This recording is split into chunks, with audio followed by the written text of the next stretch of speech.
Gereja Protestan di Indonesia atau Gereja Protestan Maluku adalah gereja tertua di Indonesia. Dalam catatan sejarah disebutkan bahwa GPI didirikan di Maluku tahun 1605. Mulai dari Ambon, Maluku beralih ke Batavia tahun 1619. Maka jika dihubungkan, memang Otto Geisler datang ke Pulau Mansinam. Itu tidak datang tanpa cerita. Karena sudah ada gereja persekutuan di Indonesia, khususnya di Maluku. Demikian disampaikan pejabat Bupati Sorong Yan Pit Moso saat mengikuti peresmian dan pentahbisan gedung gereja jemaat GPI Papua Bukit Zaitun Aimas. Menurutnya, sejarah mencatat bahwa peradaban di Indonesia, peradaban di Maluku dan peradaban di tanah Papua, Injil termasuk GPI sudah ada sebelum GKI. Jadi GKI lahir dari embrio GPI. Disebutkan GPI di Provinsi Papua Barat merupakan mitra kerja pemerintah. Dan pemerintah menyatakan kesungguhannya untuk memberikan perhatian dan dukungan terhadap pembangunan keagamaan di Provinsi Papua Barat, khususnya di Kabupaten Sorong. Lebih dari itu, hal penting yang kemudian menjadi perhatian bagi jemaat adalah bahwa gereja mewah mestinya juga seimbang dengan kualitas iman. Ini harus diwujud nyatakan melalui realitas hidup dengan Tuhan dan sesama. Siapa menyebut Injil, dia menyebut tanah Papua. Tapi siapa menyebut tanah Maluku, ia menyebut kasih, persaudaraan, dan iman. Gereja Protestan di Indonesia atau Gereja Protestan Indonesia atau dengan kata lain Gereja Protestan Maluku itu gereja tertua di Indonesia yang dalam catatan sejarah itu didirikan di Ambon di Maluku tahun 1605 dan mulai dari Ambon Maluku lalu pindah ke Batavia tahun 1619. Jadi kalau saya hubungkan, memang Otto dan Geisler datang ke Indonesia dan datang ke Pulau Mansinam itu tidak datang tanpa cerita. Karena sudah ada gereja, sudah ada persekutuan yang sudah ada di Indonesia, khususnya di Maluku. Sehingga waktu Otto dan Geisler datang sampai ke Batavia dan lalu melanjutkan perjalanan sampai di Maluku di Tidore. Dan dari Tidore itulah mereka dua disetujui penugasan oleh Sultan Tidore dan menugaskan saudara-saudara kita dari Muslim untuk menghantar Otto dan Geisler itu berlayar dalam perjalanan yang panjang sampai di Pulau Mansinam 5 Februari 1855. Dan GPI di Indonesia atau Gereja Protestan di Indonesia adalah gereja yang terbesar dan gereja yang lama dalam catatan sejarah pekabaran Injil di Indonesia. Tentunya sehubungan dengan itu, di tanah Papua ataupun juga di wilayah Papua Barat, mungkin orang begitu terlalu keren telinganya mendengar GPI. Sesungguhnya tidak.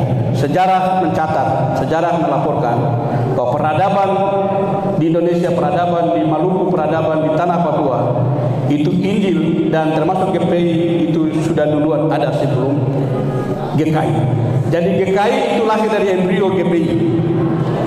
GKI baru lahir 1956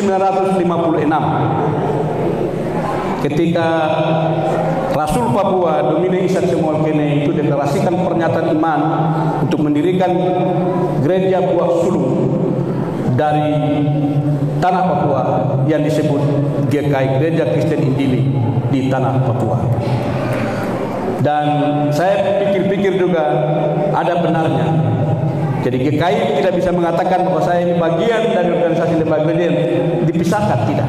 Tapi GKI merupakan bagian dari persekutuan, anggota persekutuan gereja-gereja di Indonesia. Nah, oleh karena itu pada kesempatan pagi menjelang siang hari ini, saya ingin menyampaikan kepada Ketua Sinode dan Ketua Klasis dan juga Bapak Ibu dan hamba-hamba Tuhan sekalian bahwa Gereja Protestan Indonesia di Provinsi Papua Barat merupakan mitra kerja pemerintah. teman rekan kerjanya pemerintah. Dan pemerintah menyatakan kesungguhannya, perhatiannya, dukungannya kepada pembangunan keagamaan di Provinsi Papua Barat. Tentunya lebih khusus untuk gereja Protestan Indonesia di wilayah Provinsi Papua Barat. Saya hanya menyampaikan 2-3 poin saja. Yang pertama, gereja yang hari ini kita saksikan dan kita ikuti prosesinya hari ini adalah berkat Tuhan. Tuhan pakai orang tua kita, ya, yang kalau kita melihat, ya sungguhnya apa yang mau dipikirkan lagi, semua sudah punya. Karena manusia ini merindukan 2 berkat, berkat rohani dan berkat jasmani. Tapi dari sisa-sisa hidupnya dalam membangun bisnisnya, ekonominya, tapi di bagian-bagian yang lain dia merasa bahwa berkat yang beliau terima ini bersumbernya dari Tuhan. Sehingga hari ini beliau persembahkan gedung yang cukup mewah representatif ini untuk Tuhan dan untuk gereja Protestan Indonesia di Klasis, Sorong dan Manokwari, dan warga jemaat yang ada di Bukit Caitun Aimas. Ini sesuatu yang luar biasa. Mari kita beri tepuk tangan untuk doa kita. Tadi saya mendengar sepatah 2 kata dari Ibu tadi, saya merasa itu menembus saya punya perasaan. Dan saya mengatakan bahwa tidak semua orang bisa melakukan tindakan-tindakan iman seperti ini. Semua orang punya berkat, semua orang punya harta, jabatan, tapi melakukan sesuatu yang seperti ini kepada Tuhan tidak semua orang. Ya, terima kasih untuk orang tua dan ya Bapak dan Ibu, orang tua kami semua sudah menjadi berkat untuk Tuhan dan menjadi berkat untuk kami semua. Dan hal yang kedua, gereja merupakan atau menjadi bagian dari mitra pemerintah. Oleh karena itu, pengurus sinode maupun pengurus Klasis dan jemaat kita harus bekerja sama dengan pemerintah dalam pembangunan keagamaan di wilayah di mana kita melaksanakan amanat agung panggilan gereja.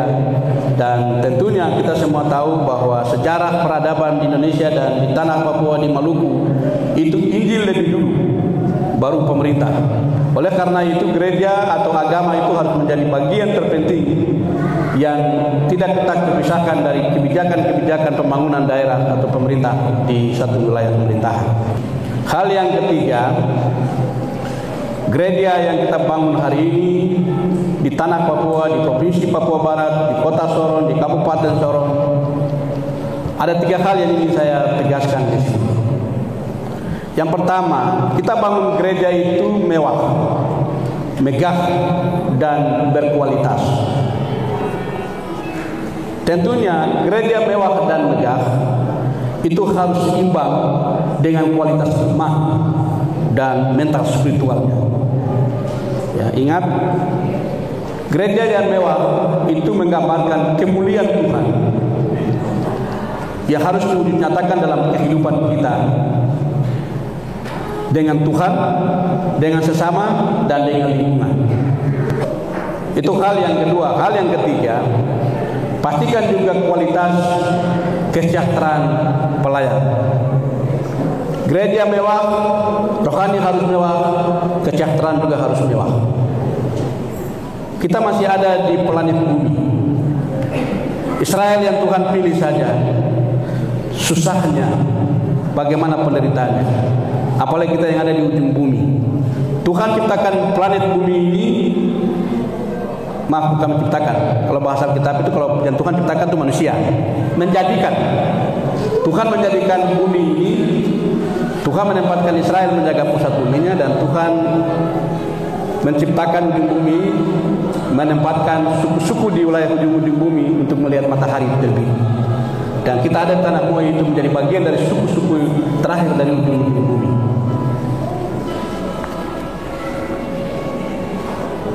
Nah, oleh karena itu 3 hal ini yang saya sangat pesan sebagai pesan moral di dalam persekutuan kita di hari ini sehubungan dengan pentabisan atau resmian Gereja Baru Jemaat Bukit Caitun Aimas. Oleh karena itu hal yang saya harapkan dan saya garis bawahi sebagai pemerintah, jangan kita sekali-sekali mengklaim gereja kita lebih benar dari gereja yang lain. Ya, jangan sekali-sekali mengklaim kita lebih penting dari gereja yang lain. Kita ini adalah anggota